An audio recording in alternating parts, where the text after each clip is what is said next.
G'day guys and girl, my name's EB Nispel and today I'm going to be bringing you some tank gameplay on your mum. The loadout I used on her last night included the 120mm bore cannon featuring no active protection from contraception. Now that I've actually got your attention and that you're listening today, I hope you have your favourite beverage in hand and we sit on down and let's bring you some tank gameplay of Siege of Shanghai. Now today what I'll be usually going over will be, first of all, what loadout am I using for this map. Second of all, I'll be going over some of the key things that you need to think about. So the things, what are your biggest threats, what are your biggest assets that you'll have up your sleeve, and also we'll be covering over map rotation as well as how you would protect yourself from probably the worst case scenario, which would normally be someone that's generally decently competent at using the attack chopper.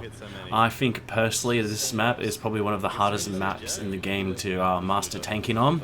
Others might have different opinions, which is good. Everyone should have different opinions. So I hope you enjoy what I've got to offer today, and let's get to it. Oh, just before I start as well, if at any point today I make you laugh, you learn something, or just enjoy the general commentary going over this or the gameplay, please leave a like, a comment, and follow me and see the more future content that I'll be bringing out, because I will definitely be covering 2042 when it comes out, and I don't mind covering what previous battlefields that I have played to this day. So today, let's just get over and done with what loadout am I using today. I'm using something pretty casual, which is simply the thermal camo, which basically, long story short, makes you harder to be spotted in game, 3D spotting wise, as well from thermal optics from vehicles at range.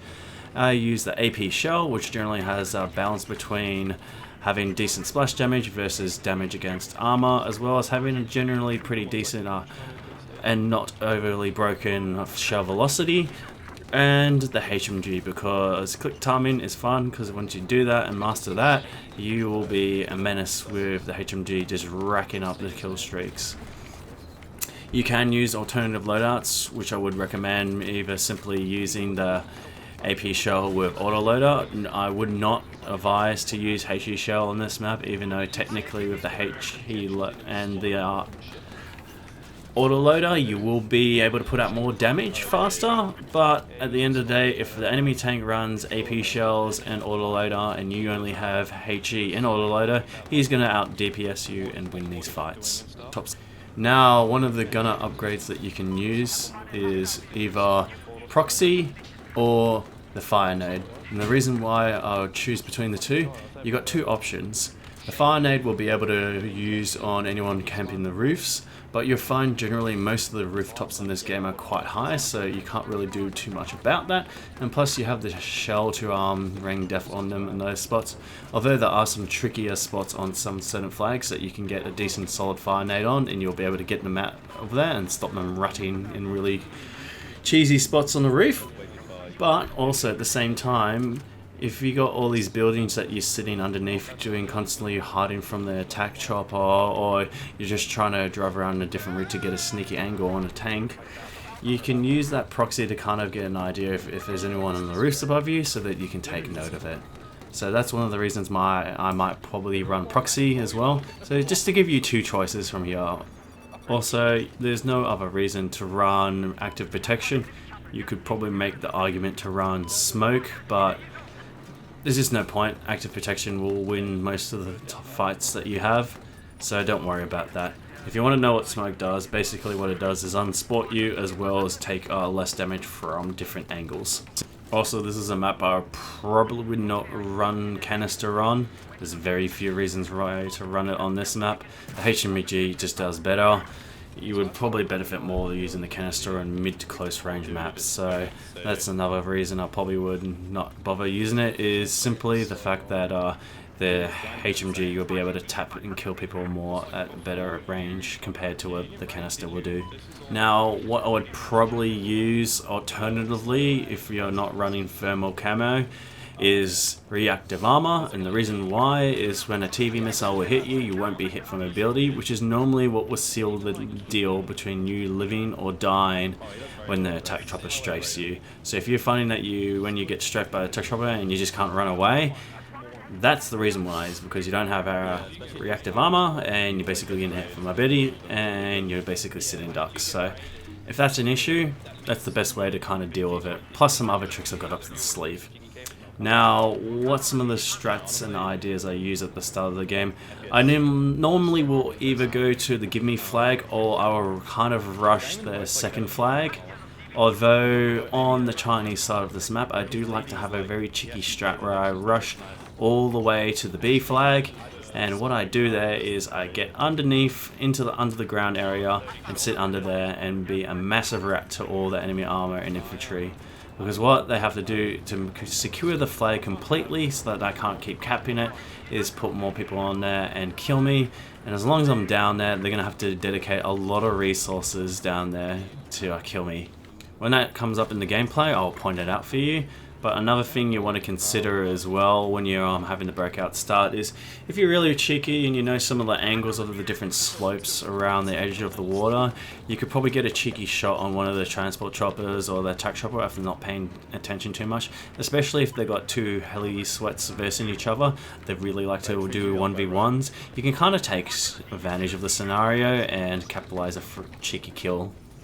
Also, while we're on the topic of vehicles, you need to take note that from uncap, you will have 2 tanks, 1 LAV, and 1 tank spawning on respectively each team's give me flag. The one thing that you're going to have to take note of, besides obviously the attack chopper, is the transport chopper. The transport chopper has a great amount of utility on it, being a mobile spawn point as well as being a constant harasser in the right hands of the right players. And what I mean by that is, if you have a couple of gunners on there that know how to aim, they really can tear up a kill streak on it. And also, they can kind of be really irritating when they start dropping people on top of you and all the roofs, or kind of just pestering, hovering above you so people can spawn and dive down on top of you. Trust me, that is an actual thing. Take note of that and you will be able to take the skills that I am going to try and transfer and things you need to take note of on vertical maps. And what I mean by vertical maps, any buildings that are extremely tall, how to deal with it, because there's definitely going to be maps in 2042 that have that verticality involved in it. Also, if you ever want to try and kill a guy over APS, that's the way how you do it right there. Now we've got a lot going on here, so I'm going to quickly switch up my commentary to here. What I'm trying to do here is make sure I don't push up too hard, but I want to keep applying pressure because the spawn points are just outside the flag here, and I do know I've got my whole team behind me. So what I want to try and do, my end goal in this scenario here, is to get behind the tank while clearing a path for my team to push up. You can see how I take my shots, pillering around the building so that I can get some nice cheeky shots. I come around the corner, but the tank's already been killed, so even though I didn't get to achieve what I wanted, I was basically the intentions of trying to help my team out here. I did my job. You can see here what I try and do with having to deal with people on top of the roof is I like to switch seats, and what I do with the C-suite, I just simply spray the enemy with it. You can either use your utility, so over here you can see I'm running the fire nades. Don't know what that attack chopper is doing, but I whiffed that shot anyway. You can use that fire nade and switch into the second gunner seat to simply take out anyone that's sitting on the roof. If you can't get them off the roof and they have RPGs, just sit underneath the flag. As long as you've got your team with you, you can just sit under there for days and they have to come to you to kill you so that they can take over the flag. Unless they hold the majority of the bleed, then it's a different story. Now, one thing I would like to take note of as well is when the tower comes down, there is an attack boat that normally spawns. What I normally do is when I know the tower's coming down, I get into position knowing if my team's going to have the flag or not. I'll wait there ready to destroy it. Otherwise, the teammate will get into it and take it. Do note that people will sit in the water waiting for it to spawn because there's actually a slight delay on the deploy screen versus in-game. So you can sit and wait on the spawn point, wait for it, get it, and then they're off with it. And because that happens before the flag cap is active to now spawn on, Do take note of that. A lot of people don't realize that, and they get the tech boat, they sit back and spawn with TV missile and just endlessly spam that TV missile, just being an irritation, which is really annoying. Now I want to show you right here this underside part of the bridge.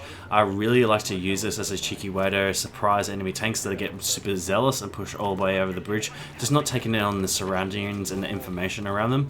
There has been plenty of times, even competitive, from both 8v8s, 10v10s, and even 32s versus 32s, where I've used and abused this strat.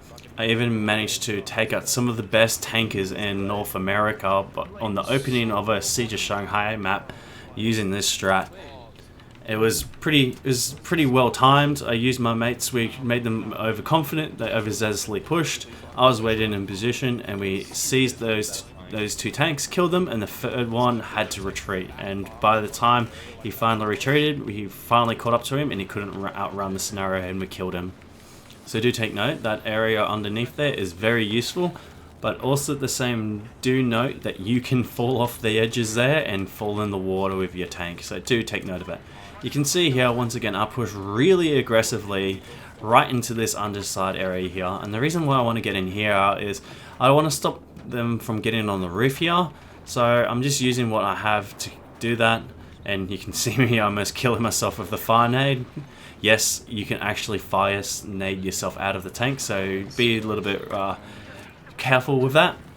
Anyway, so what I'm trying to do here is just hold this angle right here and kind of just make a little bit of fortification for the rest of my team to push in.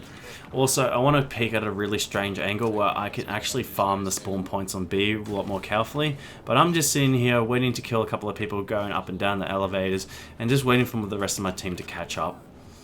So all I sit here is just get in and out, keep repairing my vehicle, making sure I have full HP just in case if one of these tanks wires up and push me. You need to assume that every single vehicle player in this game is the best in the world and they will know how to kill you. If you apply that philosophy and respect every single enemy that you verse, you're going to win a lot more of the scenarios than you think you are.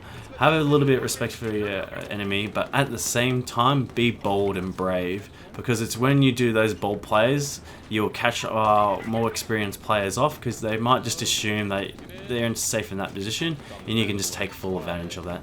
Now you can see right here, because I know where the spawn points on this flag are, I'm basically holding down this whole area. I'm trying to make sure that my team can push up while I keep them completely off the flag. There's no way they can really push up here anymore. I just look left and right, take note of where all the spawns are, where the people are spotted on the map, and just remove them and send them back to the spawn screen. One of the key things is here as well, where I'm positioning myself. It's really hard for them to get underground. There's only, I think, like 1 or 2, maybe 3 spawn points where they can still get underneath ground really well, but it's really hard. I decided to go up and around the back here to go check one of the other spawn points, and you can see I found a whole bunch of people and basically rewarded with 3 kills at this point, and I just chased them at this point. I get a little bit zealous. I could have probably killed all those guys there, but because I went around and decided to check from a different angle, they had the opportunity to get in here. No idea what that transport chopper was doing, but do take note that C4 choppers are a thing. So if that was me memeing around, I probably would have just thrown my C4 on there and just got a free tank kill.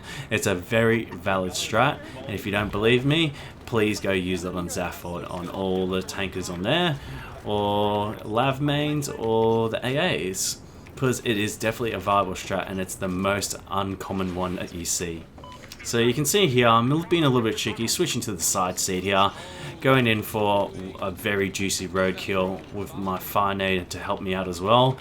You can see I'm just kind of looking left and right here, taking note of what people are going on here.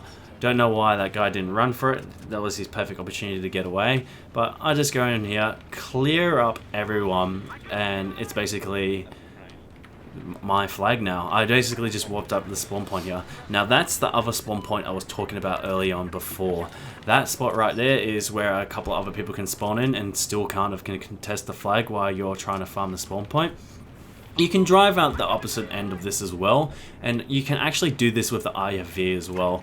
A lot of people don't realize that you can actually go out both exits, but I think I'm a little bit sloppy and tired today, and too tired to really bother to go out that way, but it's quite possible to do it for both ways. I think the only thing that isn't feasible from this entrance this way, you can't get the IFV through this way, so do take note of that.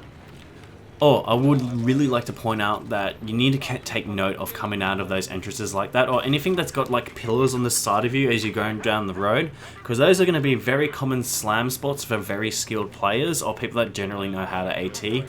So if you're sitting down there just holding that B flag, killing the enemy, and then you leave, that's where dropping a fire nade maybe at the top or shooting a shell on each side just to make sure there's no slams there, that could be the difference between you living or dying, so do take note of that.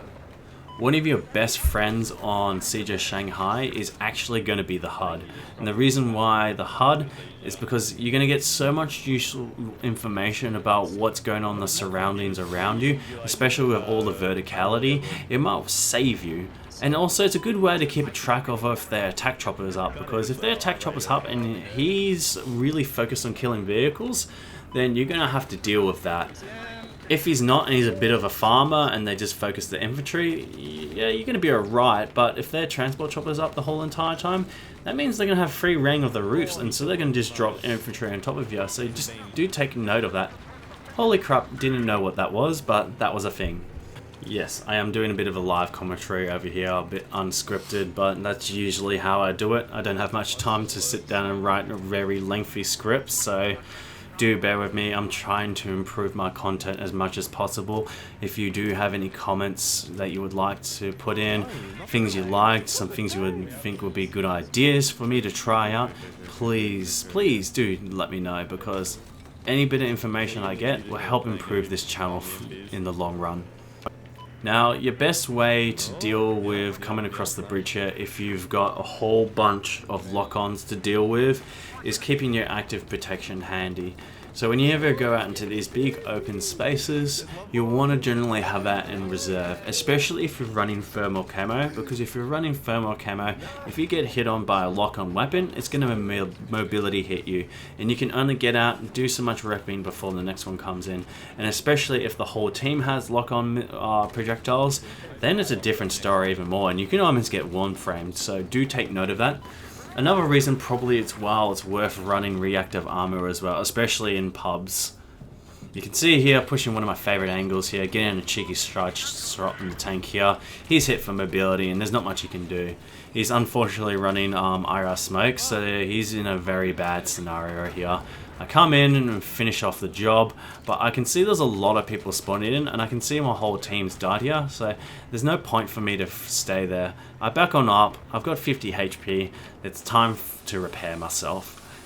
You want to try avoid when you're in a situation where you have lower than 50 health and you're still pushing the enemy and you have more than 2 or 3 people pushing you. Because it's simple math there, that's enough damage to be shot onto you and you're sent back to the spawn screen with your vehicle. You can see me jumping in and out of the vehicle there.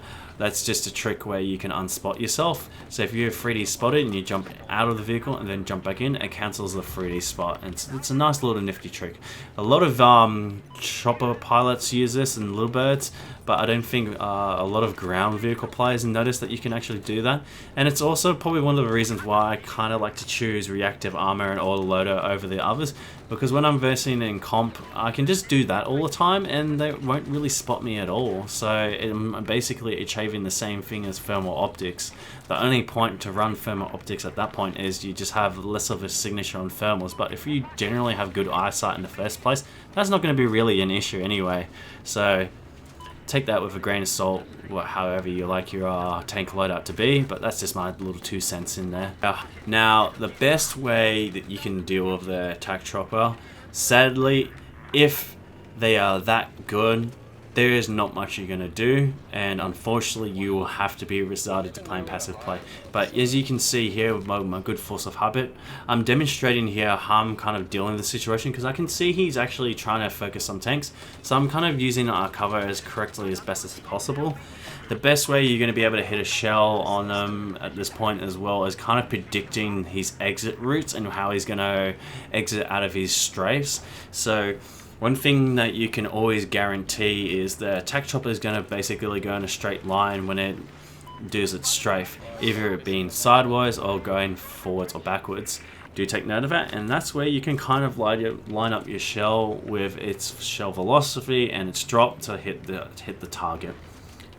There are some tricky spots on B where you can use the ramp to kind of point your turret right up into the sky, and it's very achievable. Now you can see right here, I know this is a very heavily contested flag, and so what I'm trying to do at this point is get the flank scenario here.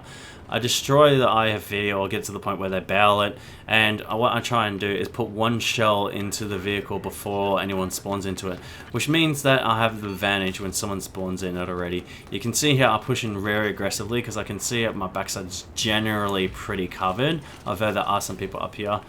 Unfortunately, I forget the range on the slams here, and my tank I basically kill myself there. I definitely made a mistake there. The slams do have quite a generous damage, but you can see I bail myself out, and I can kind of like seize on the situation. Normally, you do not want to bail your tank, but if you know you can get into a scenario where if you jump out of the tank and it's not going to get into the enemy's hands, you might as well take it and run your gambles and see if you can finish them off. You can see here I decided to be a little bit cheeky and get a little spawn kill right there.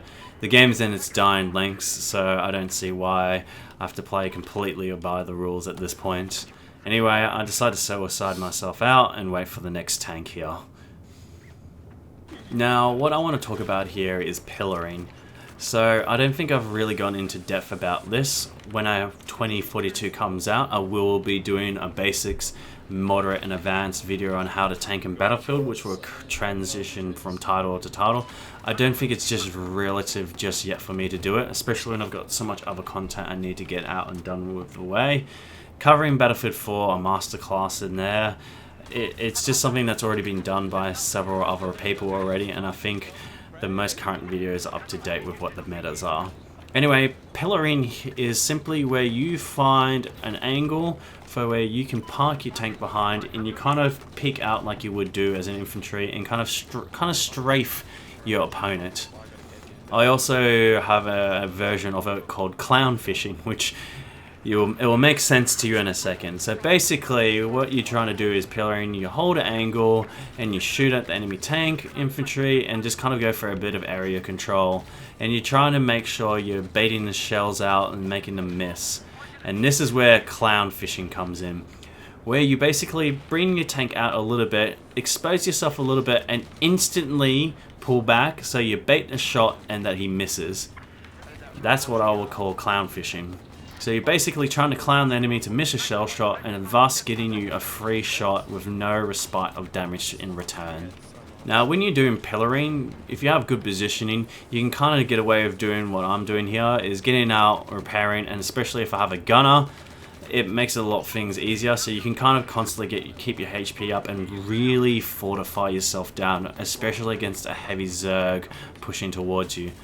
It's sometimes best to actually hold your ground or pull a little bit back when the enemy's just zerging you, because it's simple math once again. Why push yourself into a scenario where you know you're not going to get the better out of it?